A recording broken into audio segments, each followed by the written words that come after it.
بهدف تأمين فرص العمل للنساء وضمان إنتاج الخضار للمواطنين والاعتماد على الإنتاج المحلي والاكتفاء الذاتي الذي يعتبر من أولى اهتمامات الإدارة الذاتية، أنشأت لجنة اقتصاد المرأة في عام 2015 مشروعًا لزراعة الخضار في البيوت البلاستيكية الذي بدأ ب6 بيوت بلاستيكية وتوسع اليوم إلى 66 بيتًا.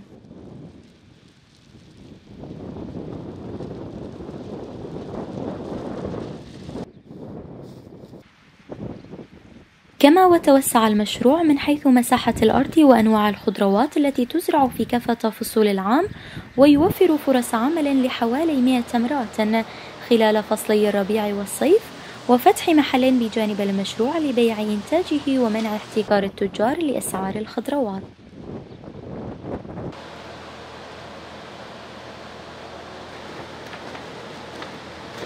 واستطاعت جمعية اقتصاد المرأة تطوير المشروع من كافة النواحي الزراعية مثل زراعة البقوليات والأشجار المثمرة وتوفير الخضار الشتوية، كما ويشرف على المشروع مهندسات مختصات بالزراعة. وللحديث عن أهمية المشروع تحدثت لإذاعتنا. اسمي لمع عويد من قريم مرقيه.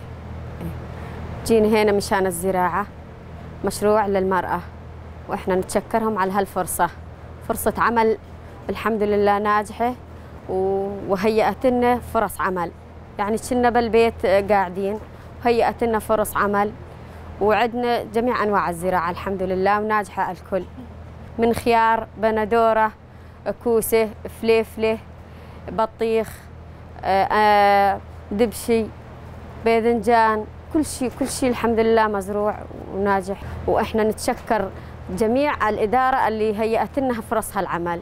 والله نجاح يعني الحمد لله موجود بالزراعة، بالإنتاج، بفرصة العمل، كل شيء ناجح.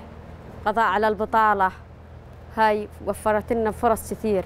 مشروع عم يتطور وصارت زراعة عندنا كثيرة وكويسة وناجحة، وكل شوي يتطور، والحمد لله على نجاح وعلى خير، يعني خير كثير. يبقى عمل المرأة جوهرياً في كافة المجالات الاجتماعية، وبإرادتها القوية تستطيع تجاوز كافة العقبات وصنع المستحيل. ولأنها اخترعت الزراعة قبل آلاف السنين، نجدها اليوم تطور الزراعة في روج آباد.